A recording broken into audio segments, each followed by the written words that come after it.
अभिनेता सैफ अली खानला लीलावती हॉस्पिटलमधून डिस्चार्ज। 5 दिवसांच्या उपचारानंतर सैफ रुग्णालयातून बाहेर। घराबाहेर मोठा पोलीस बंदोबस्त तैनात।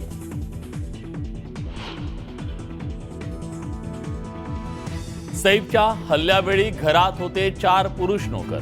हल्ला झाल्यानंतर चौघेही घाबरून पळाल्याची माहिती। नोकर मध्ये पडले असते तर सैफवरचा हल्ला टळला असता।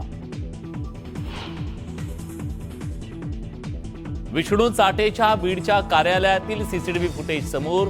अवादा कंपनीला खंडणी मागितल्याच्या दिवशी कराड चाटे घुले होते एकत्र।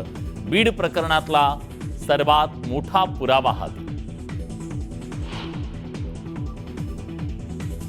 देशमुख हत्ये प्रकरणातला एकही आरोपी सुटता कामा नये।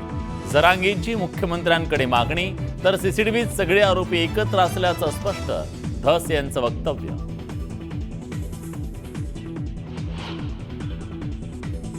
वाल्मिक कराडच्या पत्नीच्या नावावर बीडच्या मांजरसुमा परिसरात 9 एकर जमीन। जमिनीवरचा मुरुम उपसा करून स्वतःच्या जमिनीचा विकास केल्याचा गंभीर आरोप।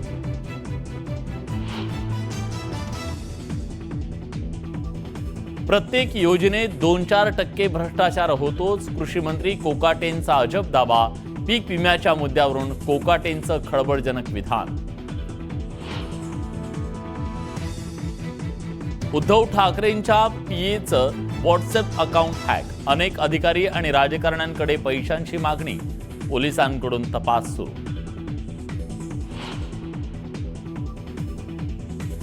दाओसमध्ये पहिल्या 1 तासात 3 करार। कल्याणी समूह 5200 कोटी, रिलायन्स इन्फ्रा 16500, बालासोर एलॉय 17000 कोटींची करणार गुंतवणूक। लाखो तरुणांना मिळणार रोजगार।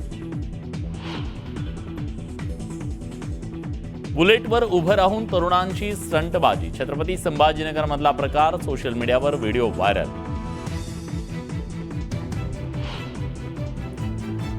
आणि पाणी बिलाची वसुली करण्यासाठी गेलेल्या महापालिकेच्या पथकावर हल्ला। कोल्हापूरच्या मंगळवार पेठ परिसरातली संतापजनक घटना। दोषींवर कठोर कारवाईची मागणी।